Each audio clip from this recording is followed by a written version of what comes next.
ಸುಧಾ ದೇಶಪಾಂಡೆ ಇವರು ಹರಿದಾಸ್ ಸಾಹಿತ್ಯ ಸಮಾಜದ ಸ್ವಾಸ್ಥ್ಯದ ಬಗ್ಗೆ ಕೆಲವು ವಿಚಾರಗಳನ್ನು ಮಾತಾಡಲಿದ್ದಾರೆ. ಬನ್ನಿ ಸುಧಾ ದೇಶಪಾಂಡೆ ಅವರೇ, ಇತ್ತೀಚೆಗೆ PhD ಮಾಡಿದಂಥವ್ರು. ಬನ್ನಿ ಮೇಡಮ್.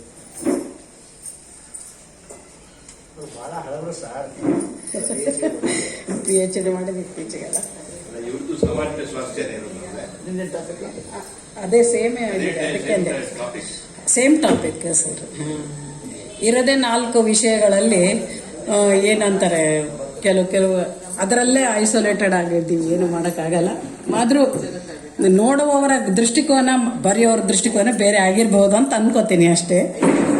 ವೇದಿಕೆ ಮೇಲೆ ಆಸೀನರಾಗಿದ್ದ ಡಾಕ್ಟರ್ ವಾಸುದೇವ್ ಅಗ್ನಿಹೋತ್ರಿ ಅವರಿಗೂ ಮತ್ತು ಸಭೆಯ ಮುಂದುಗಡೆ ಇರುವ ಎಲ್ಲ ವಿದ್ವಜ್ಜನರಿಗೂ ನನ್ನ ಅನಂತ ನಮಸ್ಕಾರಗಳನ್ನು ಹೇಳುತ್ತಾ, ಈ ಒಂದು ಅವಕಾಶ ಮಾಡಿಕೊಟ್ಟ ನ್ಯಾಷನಲ್ ಇನ್ಸ್ಟಿಟ್ಯೂಟ್ ಆಫ್ ವೇದಿಕ್ ಸೈನ್ಸಿನ ಎಲ್ಲ ಸಭಾ ಸದಸ್ಯರಿಗೆ ನನ್ನ ಹೃತ್ಪೂರ್ವಕ ಅಭಿನಂದನೆಗಳನ್ನು ಸಲ್ಲಿಸುತ್ತಾ ನನ್ನ ಪ್ರಬಂಧವನ್ನು ಮಂಡಿಸುತ್ತೇನೆ. ಹರಿದಾಸ ಸಾಹಿತ್ಯ ಸಮಾಜದ ಸ್ವಾಸ್ಥ್ಯ ಅಂತ ಇದರದ ಪ್ರಬಂಧದ ಹೆಡ್ಡಿಂಗು. ದಾಸ ಸಾಹಿತ್ಯವು ಸರ್ವರಿಗೂ ಸರ್ವಕಾಲಕ್ಕೂ ಉಪಯುಕ್ತವುಳ್ಳ ಒಂದು ನೈಜ ಸಾಹಿತ್ಯ. ಭಕ್ತಿ ಸಿದ್ಧಾಂತದ ಹಿನ್ನೆಲೆಯಲ್ಲಿ ತತ್ವದ ಬುನಾದಿಯಲ್ಲಿ ಬೆಳೆದು ಎತ್ತರಕ್ಕೆ ಕೀರ್ತಿ ಧ್ವಜ ಹಾರಿಸಿದೆ. ಇದರಲ್ಲಿ ಇಲ್ಲದ ವಿಷಯವೇ ಇಲ್ಲವೆಂದು ನಾವು ಹೇಳಬಹುದು. ಅದರಲ್ಲಿ ನಾವು ಹುಡುಕಿ ಆಯ್ದು ತೆಗೆದುಕೊಳ್ಬೇಕಾಗುತ್ತದೆ. ಅದಕ್ಕಂತಲೇ ಈ ಸಾರಿ ನಿಜವಾಗಿಯೂ ಒಂದು ಹೊಸ ವಿಷಯ, ಹೊಸದೊಂದು ಹೆಡ್ಡಿಂಗ್ ಕೊಟ್ಟೋದಕ್ಕೆ ನಮಗೆ ಒಂದು ಪರ್ಟಿಕ್ಯುಲರ್ ಆಗಿ ಒಂದು ವಿಷಯದ ಬಗ್ಗೆ ಹೇಳಕ್ಕೆ ಇಷ್ಟ ಆಯಿತು. ಆಧ್ಯಾತ್ಮ, ಆತ್ಮನಿವೇದನೆ, ಲೋಕನೀತಿ, ಸಂಪ್ರದಾಯ, ಸಂಸ್ಕೃತಿ, ಸಾಮಾಜಿಕ ಕಳಕಳಿ, ಹೀಗೆ ಎಲ್ಲವನ್ನು ಒಳಗೊಂಡು ಎಲ್ಲರ ಬದುಕಿಗೆ ಇದು ಹತ್ತಿರವಾಗಿದೆ. ಆಡು ಭಾಷೆಯಲ್ಲಿನ ಪದಗಳು ಅಪಾರ ಒಳಮರ್ಮೆಗಳಿಂದ ಕೂಡಿ ಲೌಕಿಕ ಜ್ಞಾನದೊಂದಿಗೆ ಪಾಮರರ ಮನವನ್ನು ಇದು ಪ್ರವೇಶ ಮಾಡುತ್ತದೆ. ಮಾನವೀಯತೆ, ಭಕ್ತಿ ಪರಂಪರೆಯ ಅಮೋಘ ಸಂಗಮವು ದಾಸ ಸಾಹಿತ್ಯವಾಗಿದೆ. ಕರ್ನಾಟಕ ಸಾಹಿತ್ಯ ರಂಗದಲ್ಲೇ ದಾಸ ಸಾಹಿತ್ಯದ ಕೊಡುಗೆ ಅಪರಿಮಿತ ಹಾಗೂ ಅಮೂಲ್ಯವಾದದ್ದು. ಇದು ಮಾನವನ ಇಹಪರದ ಸರ್ವತೋಮುಖ ಶ್ರೇಯಸ್ಸಿಗೆ ಹಾಗೂ ಬೆಳವಣಿಗೆಗೆ ಕಾರಣವಾಗಿ ಸಮಗ್ರ ಪರಿಪೂರ್ಣ ಸಾಹಿತ್ಯ ಅಂತ ದಾಸ ಸಾಹಿತ್ಯ ಹೆಸರುಗೊಂಡಿದೆ. ಒಂದು ದೇಶ ವಿಶ್ವಮಾನ್ಯವಾಗಬೇಕಾದರೆ ಅಲ್ಲಿಯ ನಾಗರಿಕತೆ, ರಾಜಕೀಯ, ಸಂಸ್ಕಾರ, ಸಂಸ್ಕೃತಿ ಎಲ್ಲವೂ ಕಾರಣವಾಗುತ್ತದೆ. ಸನಾತನ ಧರ್ಮ ಸಂಸ್ಕೃತಿಯಲ್ಲಿ ಪಾರಂಪರಿಕವಾಗಿ ಭಾರತ ದೇಶವು ಅಗ್ರಸ್ಥಾನದಲ್ಲಿದ್ದು ವಿಶ್ವಗುರು ಎನಿಸಿದೆ. ಇದಕ್ಕೆ ಕಾರಣ ಇಲ್ಲಿಯ ಪ್ರಜೆಗಳ ಆಧ್ಯಾತ್ಮ ಬಲ, ನಂಬಿಕೆ, ದೈವಶ್ರದ್ಧೆಗಳು, ವಿಶ್ವಾಸಗಳು, ಪಾಪ ಪುಣ್ಯಗಳ ಪ್ರಜ್ಞೆ, ನೈತಿಕತೆಯ ಮಟ್ಟವನ್ನು ಎತ್ತರಕ್ಕೆ ಕೊಂಡೊಯ್ದಿವೆ. ಪುಣ್ಯಭೂಮಿ ಹಾಗೂ ಕರ್ಮಭೂಮಿ ಎನಿಸಿದ ಈ ನಾಡಿನಲ್ಲಿ ಅನೇಕ ಸಿದ್ಧ ಪುರುಷರು, ಸಂತರು, ಯೋಗಿಗಳು, ಯತಿಗಳು, ದಾಸರು ತಮ್ಮ ಕೊಡುಗೆಯನ್ನು ನೀಡಿದ್ದಾರೆ. ಸಾರ್ಥಕ ಬದುಕಿನ ರೀತಿಗಳನ್ನು, ಮೌಲ್ಯವನ್ನು ಅನೇಕ ಭಾಷೆಗಳಲ್ಲಿ, ಆಯಾ ಪ್ರಾಂತಗಳಲ್ಲಿ ದೇಶದ ಉದ್ದಗಲಕ್ಕೂ ಸಾರಿದ್ದಾರೆ. ಆಚಾರ, ವಿಚಾರ, ಸಂಪ್ರದಾಯ, ಪದ್ಧತಿ ಎಲ್ಲ ಭಿನ್ನವಾಗಿದ್ದರೂ ಮಾನವ ಧರ್ಮ ಏಕಸೂತ್ರದಲ್ಲಿ ಎಲ್ಲರನ್ನೂ ವಸುದೈವ ಕುಟುಂಬಕಂ ಎಂಬ ಬಂಧದಲ್ಲಿ ಬಂಧಿಸಿದೆ. ಮಾನವನು ಸಂಘಜೀವಿ. ಸಮಾಜದಲ್ಲಿ ಅವನು ತನ್ನತನವನ್ನು ಗುರುತಿಸಿಕೊಳ್ಳಲು ಅವನು ಬದುಕಿದ ರೀತಿ ಮತ್ತು ಮಾಡುವ ಕ್ರಿಯೆಗಳಿಂದ ನಾವು ಅವರನ್ನು ಅರಿತೇವೆ. ಒಬ್ಬವನು ಸದಾಚಾರಿಯಾಗಿದ್ದರೆ ಅವನು ಸತ್ಸಂಗವನ್ನು ಬಯಸಿ ಸಮಾಜಕ್ಕೆ ಒಳ್ಳೆಯದನ್ನು ಮಾಡಲಿಕ್ಕೆ ನಿರ್ಧಾರ ಮಾಡ್ತಾನೆ. ಅಥವಾ ಒಬ್ಬನು ಯಾವುದಾದ್ರೂ ತಾಮಸ ಸ್ವಭಾವದವನಾಗಿದ್ದರೆ ಅವನು ತನ್ನ ಅಧಪತನಕ್ಕೆ ಇಳಿಸಲಿಕ್ಕೆ ಸಮಾಜದಲ್ಲಿ ತನ್ನ ಪ್ರಚೋದನಕಾರಿ ಹೇಳಿಕೆಗಳನ್ನು, ಕ್ರಿಯೆಗಳನ್ನು ಮಾಡುತ್ತಾ ಅವನು ತನ್ನ ವ್ಯಕ್ತಿತ್ವವನ್ನೇ ತೋರಿಸ್ಕೊಡ್ತಾನೆ. ಈ ಎಲ್ಲದಕ್ಕೆ ಏನಂದ್ರೆ ಸಮಾಜಕ್ಕೆ ಆಗುವ ಅರ್ಥಗಳು ಜಾಸ್ತಿ, ಅನರ್ಥಗಳು ಜಾಸ್ತಿ. ಈ ಅನರ್ಥಗಳು ಹೆಚ್ಚಾಗದಂತೆ ಹರಿದಾಸರ ಧ್ಯೇಯ ಸಮಾಜದಲ್ಲಿ ಎಲ್ಲರೂ ಕೂಡಿ ಬಾಳಲಿ, ಸಮೃದ್ಧ ಶಾಂತಿ ನೆಲೆಸಲಿ ಅನ್ನುವ ಒಂದು ಜೀವನ ನಡೆಸಲಿ ಎಂಬುದೇ ಅವರ ಉದ್ದೇಶವಾಗಿತ್ತು. ಅವರು ಯಾವುದೇ ಒಂದು ಸಮಾಜಕ್ಕಾಗಲಿ, ಒಂದು ಮತಕ್ಕಾಗಲಿ, ಒಂದು ಪಂಥಕ್ಕಾಗಲಿ ಸೀಮಿತರಾಗಿ ಇರಲಿಲ್ಲ. ಮಾನವನು ಸಂಘಜೀವಿ. ಮೊಟ್ಟ ಮೊದಲಾಗಿ ಮನೆಯಿಂದ, ಕುಟುಂಬದಿಂದಲೇ ನಾವು ಈ ಸಂಸ್ಕಾರ, ಸಂಸ್ಕೃತಿಯನ್ನು ಬೆಳೆಸಲಿಕ್ಕೆ ಕಾರಣ ಆಗ್ತದೆ. ಅಲ್ಲಿಂದ ಪ್ರಾರಂಭಗೊಂಡು ಅಕ್ಕಪಕ್ಕದ ನೆರೆಹೊರೆ, ಆಜುಬಾಜುದೆಲ್ಲ ಜನರಿಗೆ ಸರ್ವತೋಮುಖವಾಗಿ ಶ್ರಮ ಪಟ್ಟವರು ಸ್ತ್ರೀ, ಪುರುಷ, ಜಾತಿ, ಮತ ಯಾವುದೇ ಭೇದವಿಲ್ಲದೆ ಶ್ರೇಯ ಮಾರ್ಗವನ್ನು ತಮ್ಮ ಸಾಹಿತ್ಯದ ಮೂಲಕ ಬಿತ್ತರಿಸಿದರು. ಸಂಗೀತದ ಒಂದು ಮಾಧ್ಯಮವಾಗಿಟ್ಟುಕೊಂಡು ಮನೆಗಳಲ್ಲಿ ಸಂಚರಿಸಿ ಯಾಯವಾರ ಮಾಡುತ್ತಾ ತಮ್ಮ ಹಿತೋಪದೇಶಗಳನ್ನು ಸಮಾಜದ ಎಲ್ಲ ವರ್ಗದವರಿಗೂ ಬಿತ್ತಿಸಿ ಅವರ ಅಂತಃಸತ್ವವನ್ನು ಬೆಳೆಸಿದರು. ವೇದ, ಉಪನಿಷತ್ತು, ಪುರಾಣ ಇತಿಹಾಸದಲ್ಲಿ ಬರುವ ನೀತಿ ಸಂಹಿತೆಯನ್ನು ಜನರ ಪರವಾಗಿ ಸುಲಭವಾಗಿ ತೋರಿಸಿಕೊಟ್ಟು ದೈವತ್ವದ ಕಡೆಗೆ ಮನಸ್ಸು ವಾಲುವಂತೆ ಉಪದೇಶಗೈದರು. ಇದರಿಂದ ಒಳಿತುಕೊಂಡ ಅನೇಕ ಪ್ರಜ್ಞಾವಂತರು, ಪಾಮರರು ಅವರನ್ನು ಹಿಂಬಾಲಿಸಿದರು. ಹೀಗೆ ಪಾರಂಪರಿಕವಾಗಿ ಸಮಾಜದಲ್ಲೆಲ್ಲ ಹರಿದಾಸ ಸ್ತುತಿಗಳು ಪ್ರಚಲಿತವಾಗಿ ಪ್ರಖ್ಯಾತಿ ಹೊಂದಿದವು. ಸ್ತ್ರೀ ಪುರುಷರಲ್ಲಿ ಧರ್ಮ ಪರಿಪಾಲನೆ ಜಾಗೃತಿಯಾಗಿ ಇಂದಿಗೂ ಅದು ಅವ್ಯಾಹತವಾಗಿ ಬೆಳೆಯುತ್ತಲೇ ಬಂದಿದೆ. ಯುಕ್ತಿಯಿಂದ ಸಮಾಜವನ್ನು ಭಕ್ತಿ ಕಡೆಗೆ ಸಾಗಿಸಿದ ಹರಿದಾಸರ ಕಾರ್ಯವು ಅತ್ಯಂತ ಮಹತ್ವವುಳ್ಳದ್ದಾಗಿದೆ. ಯಾವುದೇ ಸಾಹಿತ್ಯ ಜನರ ಬದುಕಿಗೆ ಹತ್ತಿರವಾಗುವಂತಿದ್ದರೆ ಅದು ಜನಪ್ರಿಯವಾಗುತ್ತದೆ. ಮಾನವನ ಭಾವನೆಗಳಿಗೆ, ಸುಖ ದುಃಖಗಳಿಗೆ ಸ್ಪಂದಿಸುವಂತಿದ್ದರೆ ಅದು ಎಲ್ಲರಿಂದ ಮಾನ್ಯತೆ ಪಡೆಯುತ್ತದೆ. ಭಕ್ತಿ ತತ್ವದ ಜೊತೆಗೆ ಸಮಾಜದ ಜೀವನದೊಂದಿಗೆ ನಿಕಟ ಸಂಪರ್ಕವನ್ನು ಹೊಂದಿದ ದಾಸ ಸಾಹಿತ್ಯ ಸಮಾಜದ ಸ್ವಾಸ್ಥ್ಯ ನಿರ್ಮಾಣ ಮಾಡುವ ಕಾಳಜಿಯನ್ನು ಹೊಂದಿದೆ. ಇಲ್ಲಿ ಯಾವುದೇ ಸಂಘಟನೆಯಾಗಲಿ ಗುಂಪುಗಾರಿಕೆಯಾಗಲಿ ಇಲ್ಲ. ತೀವ್ರ ಸ್ವರೂಪದ ಚಳುವಳಿಯಾಗಲಿ ಹೋರಾಟವಾಗಲಿ ಇಲ್ಲ. ಜನರ ಬದಲಾಗುವ ಭಾವನಾ ಬದುಕಿಗೆ ಮೂಲದಲ್ಲೇ ಪರಿವರ್ತನೆ ಮಾಡಿ ಸರಿದಾರಿ ತೋರುವ ದಿಕ್ಸೂಚಿಯಾಗಿದೆ. ಭಕ್ತಿವಂತವನ್ನು ಕಾಯ್ದು ಉಳಿಸುವ ನಿಟ್ಟಿನಲ್ಲಿ ಇದು ಸಮರ್ಥವಾಗಿದೆ. ಮೊದಲು ಕುಟುಂಬ, ನಂತರ ಬಂಧು ಮಿತ್ರರು, ನೆರೆಹೊರೆ, ಊರು, ದೇಶ, ಹೀಗೆ ಮನುಷ್ಯನ ವ್ಯಕ್ತಿತ್ವದ ವಿಕಾಸನವಾಗುತ್ತಾ ಹೋಗುತ್ತದೆ. ಸುತ್ತಲಿನ ಪ್ರಭಾವ ಒಳ್ಳೆಯದಾಗಿದ್ದರೆ ತಾನು ಬೆಳೆದು ಇನ್ನೊಬ್ಬರನ್ನು ಬೆಳೆಸಬಲ್ಲ. ಇದಕ್ಕೆ ವಿರುದ್ಧವಾದ ವಾತಾವರಣ ಇದ್ದರೆ ಸಮಾಜದಲ್ಲಿ ಕಲಹಗಳು, ಗಲಭೆಗಳು ಹೆಚ್ಚಾಗುವ ಸಂಭವ ಇರುತ್ತೆ. ಹೀಗೆ ವಿವೇಚನೆಯ ಕಾಲದಲ್ಲಿ ಕಾಲಕ್ಕೆ ಮನುಷ್ಯನ ದಾರಿ ತಪ್ಪಿದಾಗಲೆಲ್ಲ ಸದಾಚಾರ ನೀತಿ ಸಂಹಿತೆಯನ್ನು ದಾಸರು ಬೀದಿಗಳಲ್ಲಿ ಬಿತ್ತುತ್ತಾ, ಮತ್ತೆ ಸಮಸ್ಯೆ ತೊಂದರೆಗಳು ಎಲ್ರಿಗೂ ಬರೋದೇ ಉಂಟು ಸಮಾಜದಲ್ಲಿದ್ದ ಮೇಲೆ. ಆವಾಗ ದಾರಿ ತೋರದ ಅಂತಾಗಿದ್ದಾಗ ಈಸಬೇಕು, ಇದ್ದು ಜಯಿಸಬೇಕು ಅನ್ನುವ ಒಂದು ಹೇಳಿಕೆಯನ್ನು ಹೇಳಿ ಜನರಿಗೆ ಮನಸ್ಸಿಗೆ ಸಾಂತ್ವನವನ್ನು ಮತ್ತು ಆತ್ಮಸ್ಥೈರ್ಯವನ್ನು, ಆತ್ಮನಿರ್ಭರತೆಯನ್ನು ಅದನ್ನು ತಂದುಕೊಡುವ ಒಂದು, ಮತ್ತೆ ಮಾನವ ಜನ್ಮ ದೊಡ್ಡದು, ಇದು ಹಾನಿ ಮಾಡಲಿ ಬೇಡಿ ಹುಚ್ಚಪ್ಪಗಳಿರ ಅಂತ ಈ ಒಂದು ಎಚ್ಚರಿಕೆಯ ಮಾತನ್ನು ಮತ್ತೆ ತತ್ರಾಪಿ ಶತಕೋಟಿ ಜನ್ಮ, ಏನೇನೋ ಮಾನವ ಜನ್ಮ ಬರಬೇಕಾದ್ರೆ ಎಷ್ಟೋ ಹೀನ ಯೋನಿಗಳಲ್ಲಿ ಬಂದು 84 ಲಕ್ಷ ಯೋನಿ ತಿರುಗಿ ಬಂದಿದ್ದೀವಿ. ಅದರಲ್ಲಿ ಮತ್ತೆ ಈ ಬ್ರಾಹ್ಮಣ ಜನ್ಮದಲ್ಲಿ ಬಂದಿದ್ದೀವಿ. ಇದಕ್ಕೆ ಸಾಧನೆ ಮಾಡಿಕೊಳ್ಳಿ ಅನ್ನೋದನ್ನ ಮಾರ್ಮಿಕವಾಗಿ ಎಲ್ಲರ ಮನಮುಟ್ಟುವಂತೆ ತಿಳಿಸಿದ್ದು. ಸಾಮಾನ್ಯವಾಗಿ ಎಲ್ಲರೂ ಏನಂತಾರೆ, ಇದು ದ್ವೈತ ಮತಕ್ಕೆ ಮಾತ್ರ ಅವಲಂಬಿತ ದಾಸ ಸಾಹಿತ್ಯ ಒಂದು ಚೌಕಟ್ಟು ಇದೆ. ಅದನ್ನ ಅರ್ಥೈಸ್ಕೊಳ್ಳೋರಿಗೆ ಗೊತ್ತಾಗುತ್ತದೆ. ಒಳಮರ್ಮಗಳನ್ನು ನಾವು ತಿಳಿದಾಗ ಗೊತ್ತಾಗುತ್ತೆ. ಭಕ್ತಿ ಪಂಥದ ಜೊತೆಗೆ ಇದು ಮಡಿ ವಿಚಾರವಂತರು, ಮಡಿವಂತರದ ಮಾತ್ರ ಸಾಹಿತ್ಯ ಅಂತ ಅದು ಪರಿಗಣನೆ ಆಗಿತ್ತು. ಆದರೆ ಇತ್ತೀಚೆಗೆ ಇದನ್ನೆಲ್ಲ ಈ ವಿಚಾರಗಳನ್ನ ಹೊರಗಡೆ ಹಾಕಿ ಒಂದು ಇದರಿಂದ ಏನಂತಂದ್ರೆ ಜನರಿಗೂ ಇದು ಗೊತ್ತಾಗ್ತಾ ಇದೆ, ಅರ್ಥ ಆಗ್ತದೆ. ಶರಣರ ಸಾಹಿತ್ಯ ಎಷ್ಟು ಪ್ರಚಲಿತವಾಗಲಿಕ್ಕೆ ಆಯಿತು, ಅದೇ ರೀತಿ ದಾಸ ಸಾಹಿತ್ಯ ಇನ್ನೂ ಬೆಳಿಬೇಕು, ಇನ್ನೂ ಹೆಚ್ಚು ಹೆಚ್ಚು ಸಮಾಜಮುಖಿಯಾಗಿ ಇದ್ದವನ್ನ ನಾವು ಹುಡುಕಿ ಗುರುತಿಸಿ ಹೆಕ್ಕಿ ತೆಗಿಬೇಕು ಅಂತ ನನ್ನ ಅನಿಸಿಕೆ. ಮಾನವನ ಸ್ವಭಾವಕ್ಕನುಗುಣವಾಗಿ ಸುಖವೇ ಇರಬೇಕು, ದುಃಖವ ಲವಲೇಶ ಬೇಡ ಅಂತ ಆ ಮನಸ್ಥಿತಿಯಲ್ಲೇ ಬಾಳ್ತೀವಿ. ಎಲ್ಲ ಸೌಕರ್ಯ, ಮನೆ, ಮಡದಿ, ದ್ರವ್ಯ ಎಲ್ಲವನ್ನೂ ನಾವು ಅನುಭವಿಸ್ತಾ ಇರಬೇಕು ಅಂತ ಸುಖವೇ ಶಾಶ್ವತ ಎಂಬ ಭ್ರಮೆಯಲ್ಲಿ ಕಳೆಯುತ್ತಾನೆ. ಆದರೆ ನಶ್ವರ ಇದ್ಯಾವುದು ನಮ್ಮ ಹಿಂದೆ ಬರುವುದಿಲ್ಲ ಅನ್ನೋದನ್ನ ದಾಸರರು ಯಾರೂ ಸಂಗಡ ಬಾಹೋರಿಲ್ಲ ಅನ್ನುವ ಒಂದು ಹಿತವಚನವನ್ನು ನುಡಿಸಿ ನಮಗೆ ವೈರಾಗ್ಯದ ಮಾರ್ಗವನ್ನು ತೋರಿಸಿಕೊಟ್ಟಿದ್ದಾರೆ. ಮತ್ತೆ ಇಟ್ಟಾಂಗೆ ಇರುವೆನ ಹರಿಯೊಬ್ಬರ ಶ್ರೀಪಾದರಾಜರ ಒಂದು ನುಡಿಯಂತೂ ಇಟ್ಟಾಂಗೆ ಇರುವೆನ ಹರಿ ಅನ್ನೋದ್ರಲ್ಲಿ ಯಾವುದೂ ಹೆಚ್ಚಿನ ಆಶೆಗಳಿಗೆ, ಲೌಕಿಕದ ಆಶೆಗಳಿಗೆ, ವಿಷಯ ಸುಖಗಳಿಗೆ ಬಲಿ ಬೀಳಬೇಳೆ ಅನ್ನೋದನ್ನು ಇಟ್ಟಾಂಗೆ ಇರುವೆನ ಹರಿ ಅನ್ನುವ ಒಂದು ಕೀರ್ತನೆಯಲ್ಲಿ ನಮಗೆ ತಿಳಿಸ್ಕೊಡ್ತಿದ್ದಾರೆ. ಮತ್ತೆ ಇಂದ್ರಿಯ ಜನ್ಯವಾದ ಸುಖವನ್ನೇ ನಮ್ಮ ನೆಮ್ಮದಿಗೆ ಕಾರಣವೆಂದು ನಡೆಯುವ ಜನರಿಗೆ ಪ್ರಾಣೇಶ್ ದಾಸರು ಆದದ್ದಾಯಿತು ಇನ್ನಾದರೂ ಒಳ್ಳೆ ಹಾದಿ ಹಿಡಿಯೋ ಪ್ರಾಣಿ ಅಂತ ಅವರ ಒಂದು ಮಾತಿನಿಂದ ಶ್ರೀಧರ ವಿಠಲರ ಪರಿವರ್ತನೆ, ಕರ್ಜಗಿ ದಾಸಪ್ಪನವರ ಪರಿವರ್ತನೆ ಆದದ್ದನ್ನು ನಾವು ಕಾಣ್ತೇವೆ. ಈ ರೀತಿ ಯಾವ ರೀತಿ ಬಾಳಬೇಕೆಂಬುದನ್ನ ಪ್ರತಿಯೊಂದು ಹೆಜ್ಜೆಗೆ ಉಪದೇಶಾತ್ಮಕವಾದ ನುಡಿಗಳನ್ನು ಹೇಳ್ತಾ, ಆಡುವ ಮಕ್ಕಳು ಮನೆಯ ಕಟ್ಟಿದರು, ಆಟ ಸಾಕೆಂದು ಮುರಿದು ಓಡಿದರು, ಹೀಗಿರಬೇಕು ಸಂಸಾರ. ನಾಳೆ ಏನು ಅನ್ನೋದು ನಮಗೆ ಗೊತ್ತಿಲ್ಲ. ಇವತ್ತೇ ಬೇಕು ಎಲ್ಲ ನಾನು ನಂದು ಅನ್ನೋದನ್ನೇ ದೃಷ್ಟಿಕೋನ ಇಟ್ಕೊಂಡು ನಡೆಯೋವರಿಗೆ ಈ ರೀತಿಯಾಗಿ ನಡೆಯಬೇಕು ಅಂತ ಸಂಸಾರದಲ್ಲಿ ಯಾವಾಗ ನಮಗೆ ಭಗವಂತನ ಕಾಲನ ದೂತರ ಕರೆ ಯಾವಾಗ ಬರುತ್ತೋ ಗೊತ್ತಿಲ್ಲ. ಅದಕ್ಕೆ ನಾವು ಸಿದ್ಧರಾಗಿರ್ಬೇಕು ಅನ್ನುವ ಒಂದು ದೃಷ್ಟಿಯನ್ನು ದಾಸರಾಯರು ನಮಗೆ ವೈರಾಗ್ಯದ ಮಾರ್ಗವನ್ನು ತೋರಿಸ್ಕೊಡ್ತಾರೆ. ಹೀಗೆ ಮಾರ್ಮಿಕವಾಗಿ ವ್ಯಾಮೋಹ ಬಿಡಲಿಕ್ಕೆ ಅವರು ನಮಗೆ ಹೇಳ್ತಾರೆ. ಇದೆಲ್ಲದ ಇವ್ರು ಹೇಳ್ತಾ ಇದ್ರೆ ಶಾಶ್ವತವಾದ ನೆಮ್ಮದಿ ಸುಖ ಯಾವುದು ಅಂತ ಪ್ರಶ್ನೆ ಮೂಡೋದು ಸಹಜ. ಇದರಲ್ಲಿ ಸುಖ ಇಲ್ಲ ಅಂದ್ರೆ ಶಾಶ್ವತ ಸುಖ ಯಾವುದು ಅಂತ ಅರಸುತ್ತಾ ಹೋದಾಗ ಅದುವೇ ಮೋಕ್ಷದಲ್ಲಿ ಮತ್ತು ಆಧ್ಯಾತ್ಮದಲ್ಲಿ ಇದೆ ಅನ್ನುವ ಮಾತನ್ನ, ಹುಟ್ಟು ಸಾವುಗಳನ್ನು ಗೆಲ್ಲಬೇಕಾದರೆ, ಸುಖ ದುಃಖದ ಮಧ್ಯೆ ತೊಳಲಾಡನ್ನು ತಪ್ಪಿಸಿಕೊಳ್ಳಬೇಕಾದ್ರೆ ಹರಿಯನ್ನು ಹೊಂದಬೇಕು. ಈ ಹರಿಯನ್ನು ಹೊಂದಬೇಕಾದಕ್ಕೆ ಶ್ರೀಪಾದರಾಜರು ಕಲಿಯುಗದಲ್ಲಿ ಗಾನದಿ ಕೇಶವ ಎಂದರೆ ಕೈಗೊಡೋನು ರಂಗವಿಠಲ ಅಂತ ಹರಿನಾಮ ಸ್ಮರಣೆಯ ಒಂದು ಮಹತ್ವವನ್ನು ಹರಿ ಹರಿ ಹರಿ ಎನ್ನುವಂತ ಸಾಕಷ್ಟು ದೇವರ ನಾಮಗಳಲ್ಲಿ ನಮಗೆ ಅದನ್ನ ತಿಳಿಸಿಕೊಟ್ಟಿದ್ದಾರೆ. ಸುಲಭವಾದ ದಾರಿಯನ್ನು ತೋರಿಸಿದ್ದಾರೆ. ಯಾಕಂದ್ರೆ ನಮ್ಗೆ ಯಜ್ಞ ಯಜನ ಇಲ್ಲ, ದಾನವು ಕೃತಯುಗದಲ್ಲಿ ಯಜ್ಞ ಯಜನವು ತ್ರೇತೆಯಲ್ಲಿ ಈ ರೀತಿ ನಾವು ಕೇಳ್ತೀವಿ. ಅದಕ್ಕೆ ಕಲಿಯುಗದಲ್ಲಿ ಗಾನದಿ ಕೇಶವ ಎಂದರೆ ಕೈಗೂಡೋನು ರಂಗವಿಠಲ. ಹರಿನಾಮ ಸ್ಮರಣೆಯಿಂದ ಅಜಮಳನ್ನು ಕೈವಲ್ಯ ಪಡೆದ ಕೆಲವೊಂದು ದೃಷ್ಟಾಂತಗಳನ್ನು ತೋರಿಸಿ ನಮ್ಗೆ ಹೇಳ್ತಾರೆ, ಅಂಥವನಿಗೆ ಅಷ್ಟು ಪಾಪಿಷ್ಟನಿಗೆ ಸಿಕ್ಕ ಮೇಲೆ ನಮಗೆ ಸಿಗ್ದ ಅನ್ನೋ ಒಂದು ಭರವಸೆ ಜನರಿಗೆ ಮೂಡಿ ಸಾಧನಾ ಮಾರ್ಗದಲ್ಲಿ ನಡೆಯಲಿ ಅಂತ. ಈ ಭರವಸೆಯಿಂದ ಮನುಷ್ಯ ಏನ್ ಮಾಡ್ತಾನೆ, ಹೌದು ಇದು ಸರಿಯಾದ ಮಾರ್ಗ ಇರಬಹುದು, ಸಾಕಷ್ಟು ನಾನಿಲ್ಲಿ ಕ್ಲೇಶಗಳನ್ನ ಮನಸ್ಸಿಗೆ ಅನುಭವಿಸಿದ್ದೇನೆ, ಭಗವಂತನ ಕಡೆ ವಾಲಬೇಕು ಅನ್ನೋ ಒಂದು ಪ್ರಜ್ಞೆ ಮೂಡಬೇಕು, ನೈತಿಕತೆ ಬರಬೇಕು ಅನ್ನೋದನ್ನ ನಾಸ್ತಿಕದಲ್ಲಿ ಮುಳುಗಿದವನು ಆಸ್ತಿಕನಾಗಿ ಮಾಡುವ ಒಂದು ಉತ್ತಮ ಸಂಸ್ಕಾರಿಯಾಗಿ ಮಾಡುವ ಕೆಲಸವನ್ನು ಹರಿದಾಸ ಸಾಹಿತ್ಯ ಮಾಡಿದೆ.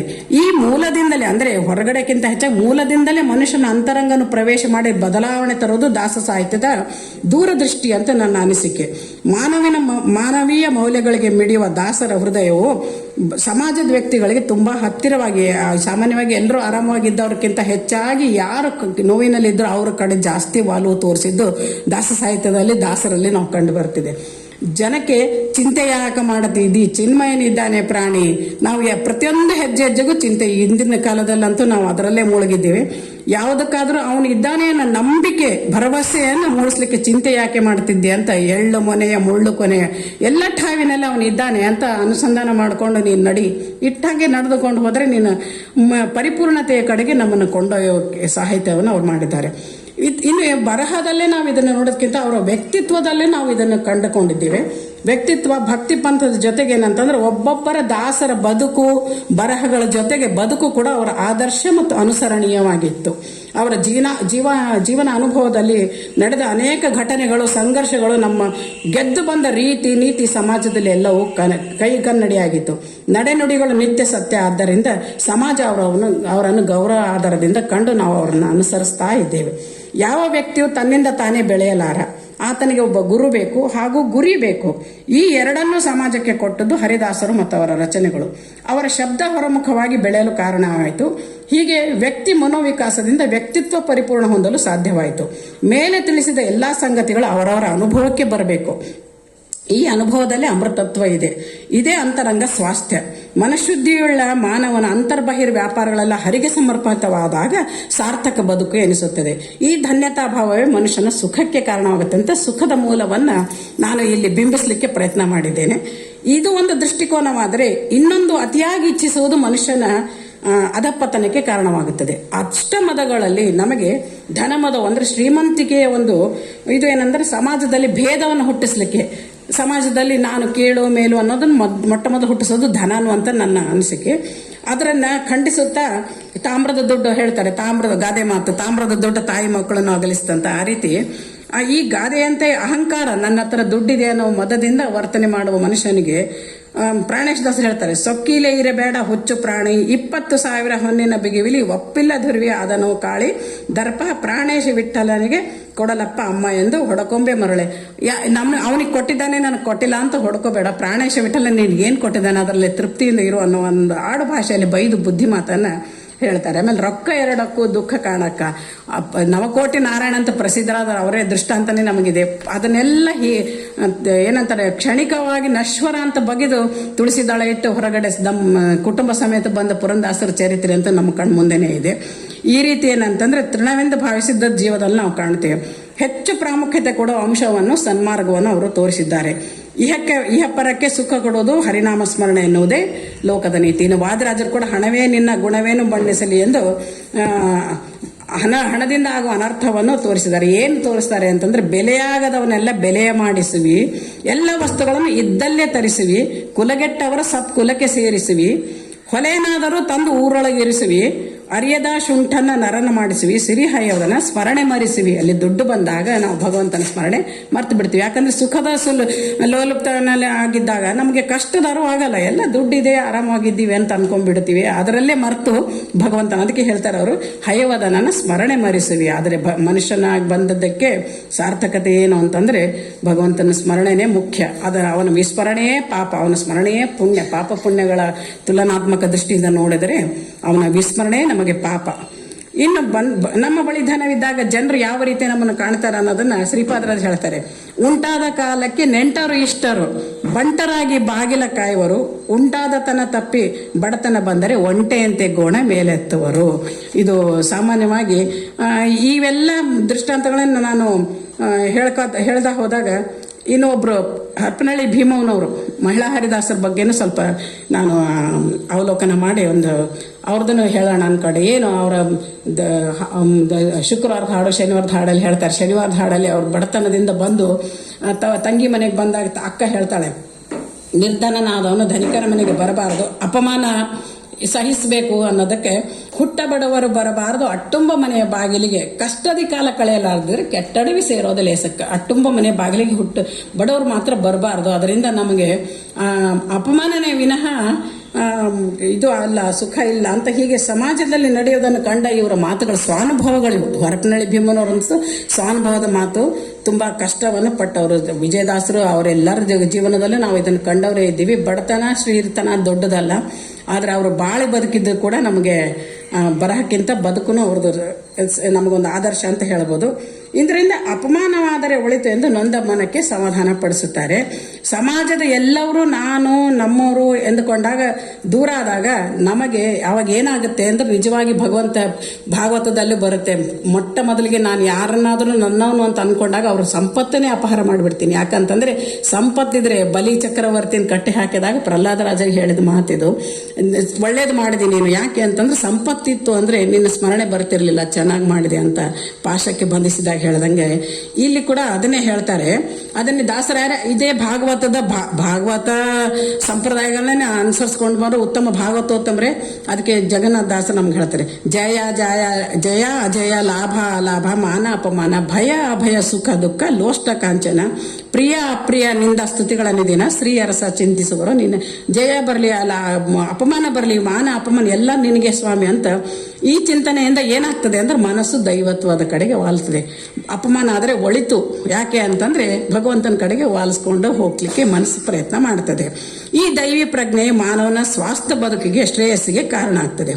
ಸರ್ವವನ್ನು ಶ್ರೀಹರಿಗೆ ಅರ್ಪಿಸಿ ಸಮಚಿತ್ತನಾಗಿ ಬದುಕಿದರೆ ಅವನು ನಮ್ಮನ್ನು ಯಾವಾಗಲೂ ರಕ್ಷಿಸುತ್ತಾನೆ ಎಂಬ ನಂಬಿಕೆ ದೃಢವಾಗ್ತಾ ಹೋಗ್ತದೆ. ಅದನ್ನೇ ದಾಸರು ಸಾವಧಾನದಿಂದಿರು ಮನವೇ ದೇವರು ಕೊಟ್ಟಾನು ಅಂತ ನಮಗೆ ನೊಂದ ಮನಕ್ಕೆ ಸಾಂತ್ವನದ ಒಂದು ಬದುಕಿನ ವೈಖರಿಯನ್ನು ತಿಳಿಸಿದ್ದು. ಮತ್ತೆ ನಮ್ಮ ಮನೋ ಅಭಿಲಾಷೆಗಳನ್ನು ಕೂಡ ಮಾರ್ಪಡಿಸುವ ತಾಕತ್ತು ಈ ಹರಿದಾಸ ಸಾಹಿತ್ಯಕ್ಕಿದೆ ಅಂತ ನಾನು ಹೇಳಲಿಕ್ಕೆ ಇಚ್ಛೆ ಪಡ್ತೇನೆ. ಮನುಷ್ಯನ ಆಸೆಗಳು ಹೆಚ್ಚಾದಾಗ ಅದು ಪೂರೈಸ್ಲಿಕ್ಕೆ ಆಗದಾಗ ಏನ್ ಮಾಡ್ತಾನೆ, ಸಾಲಕ್ಕೊಳಗಾಗ್ತಾನೆ. ಹೆಚ್ಚು ಸಾಲ ಮಾಡಿಕೊಂಡ. ಅದಕ್ಕೆ ಸಾಲ ಮಾಡಲಿ ಬೇಡ, ಸಾಲದೆಂದೇನೆ ಬೇಡ, ನಾಳೆ ಹೆಂಗೆ ಎಂಬ ಚಿಂತೆ ಮಾಡಬೇಡ. ಸಂಜೆ ತನಕ ಇದ್ದು ಸಣ್ಣ ಸೌಟಿನ ತುಂಬ ಗಂಜಿ ಕಾಣದೆ ಬಳಲಿದನಂತ ವಿಜಯದಾಸರು ಹೇಳ್ಕೊಂಡು ತಮ್ಮ ನೀಚೋಚ್ಚ ತಿಳಿಯದೆ ಎಲ್ಲರ ಮನೆಗೆ ಚಾಚಿದೆ ನೊಸಲ ಹಸ್ತಗಳ ಅಂತ. ಇದೆಲ್ಲ ಆದಮೇಲೆ ಸಂಬಂಧಗಳ ಬಗ್ಗೆ ಕೂಡ ಗೋಪಾಲದಾಸರು ಒಂದು ಮಾರ್ಮಿಕವಾಗಿ ಹೇಳ್ತಾರೆ. ಸಂಬಂಧಗಳು ಏನು ಅಂದ್ರೆ, ಏನು ಬೇಡಲಿ ನಿನ್ನ ಬಳಿಗೆ ಬಂದು ನೀನಿತ್ತ ಜನನಿ ಏನ್ ಮಾಡಿದ್ದು, ಜನಕ ಏನ್ ಮಾಡ್ದ, ಯಾರು ಏನ್ ಮಾಡಲಿಲ್ಲ ಅಂದ್ರೆ ಬೇಡವೇನು ಬೇಡತಕ್ಕದ್ದು ನಿನಗೆ ಎಷ್ಟು ಅಂದ್ರೆ ಬೇಡದಂತೆ ಪರರ ಮಾಡೆನ್ನ ಹರಿಯೇ ಅಂತ. ಆಯ್ತು, ಸರಿ ಹೌದಾ? ಇನ್ನು ಮುಖ್ಯವಾದ ವಿಷಯಕ್ಕೆ ಬರ್ತೇನೆ. ಸಮಾಜದ ಸ್ವಾಸ್ಥ್ಯವನ್ನು ಕೆಡಿಸುವ ಪದ್ಧತಿಯಲ್ಲಿ ಮುಖ್ಯವಾಗಿ ಅದಕ್ಕೆ ಯಾವುದು ಅಂತಂದ್ರೆ ಜಾತಿ ಪದ್ಧತಿ ಅಂತ ನನ್ನ ಒಂದು ಹಣದ ಜೊತೆಗೆ ಜಾತಿ ಅದನ್ನು ನಾನು ಒಂದೆರಡನ್ನ ವಿಷಯಗಳನ್ನು ಇಲ್ಲಿ ಸಂಗ್ರಹ ಮಾಡಿದ್ದೀನಿ. ಅವರು ಮೇಡಮ್ ಅವ್ರು ಹೇಳ್ದಂಗೆ ಕನಕದಾಸರು ಮತ್ತೆ ಬಡೆ ಸಾಬ್ ರಾಮದಾಸರು ಇವರೆಲ್ಲ ಏನಂದ್ರೆ ಕುಲವೆಂದು ಹೊಡೆದಾಡಬೇಡ್ರಿ, ಕುಲದ ನೆಲೆಯಲ್ಲಿ ಏನಾದ್ರೂ ಬಲ್ಲಿರ ಜಾತಿ ಹೋಗ್ತದಂತಲ್ಲ, ಬಡದಾಡ್ಬೇಡ್ರಿ. ಸಮಾಜದಲ್ಲಿ ಅಂತ ಕಲೆಗಳು ಬೇಡ ಅನ್ನೋದು ಉದ್ದೇಶ ಅಷ್ಟೇ. ಜಾತಿ ಇವರ ಕೀರ್ತನೆ ಕೀರ್ತನೆಯಿಂದ ಸಮಾಜದ ಇಂತಹ ಸ್ವಾಸ್ಥ್ಯ ಕೆಟ್ಟಿತ್ತು. ಕಳೆದ 545 ವರ್ಷಗಳಲ್ಲಿ ಇಂತಹ ಕೇಂದ್ರ ಬದಲಾವಣೆ ಆಯಿತು. ಉದಾಹರಣೆಯಾಗಿ ರಾಜಾರಾಮ್ ಮೋಹನ್ ರಾವ್ ಬಂದಿದ್ದು ವಿಧವಾ ಪದ್ಧತಿ ಬಂದ್ಕೊಂಡಿದ್ದು ಮತ್ತು ವಾಪಸ್ ಪುನಃ ವಿವಾಹ ಬಂತು ಅಂತ ठोस ಹಂತವಾಗಿ ಹಿಂದಿದ್ದಾರೆ. ಮೇನ್ ದಿ ಫೋಕಸ್ ಆಬ್ಜೆಕ್ಟಿವ್ ಪರಿವರ್ತನೆ ಏನಾದಾಗಿದೆಯಾ ಬಂದ್ರೆ ಆಬ್ಜೆಕ್ಟಿವ್ ಪರಿವರ್ತನೆ ಅನ್ನೋ ದೃಷ್ಟಿ ಅಂತಂದ್ರೆ ಈಗ 200 ವರ್ಷ 100 ವರ್ಷದ ಹಿಂದಿನ ಕಾಲದ ಪದ್ಧತಿಗಳಿಗೆ ಸಾಕಷ್ಟು ಈಗ ಕಡಿಮೆ ಆಗಿವೆ. ಜಾತಿ ಅನ್ನೋ ದೃಷ್ಟಿಗಿಂತ ಹೆಚ್ಚಾಗಿ ಸಮಾಜದಲ್ಲಿ ಎಲ್ಲರೂ ಸಾಮರಸ್ಯವಾಗಿ ಬಾಳಲು ಪ್ರಯತ್ನ ಮಾಡ್ತಾ ಇದ್ದಾರೆ. ಈ ಪುರಂದಾಸರ ಕೀರ್ತನೆಗಳು ಎಲ್ಲ ದಾಸರ ಕೀರ್ತನೆಗಳೆಲ್ಲ ಅವರು ಹೇಳಿ ಸಮಾಜಕ್ಕೆ ಉದ್ಧಾರಕ್ಕೆ ಒಂದೇ ತಿಳಿಸಿದರೆ ವಿನಃ ಅದನ್ನ ಅವರು ಮೂಲತವಾಗಿ ನಿಮ್ಮ ಅನಿಸಿಕೆಗಳದು ಅದನ್ನ ಪ್ರಯತ್ನವಾಗಿ ಮಾಡಲಿಲ್ಲ. Thank you.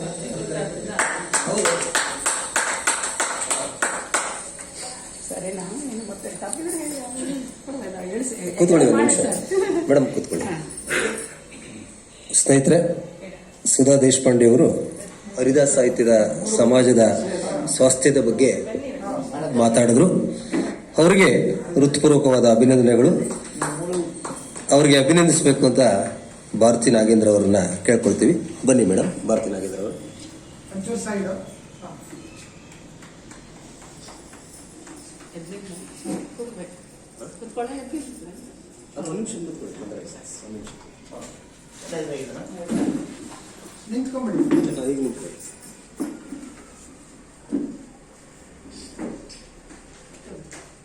ಇಲ್ಲ ನೋಡಿ ಕ್ಯಾಮರಾ ಇದೆ ಸರ್ ಅಲ್ಲೇ ಹಾಂ ಕಳಿಸ್ತೀನಿ ಎಲ್ಲ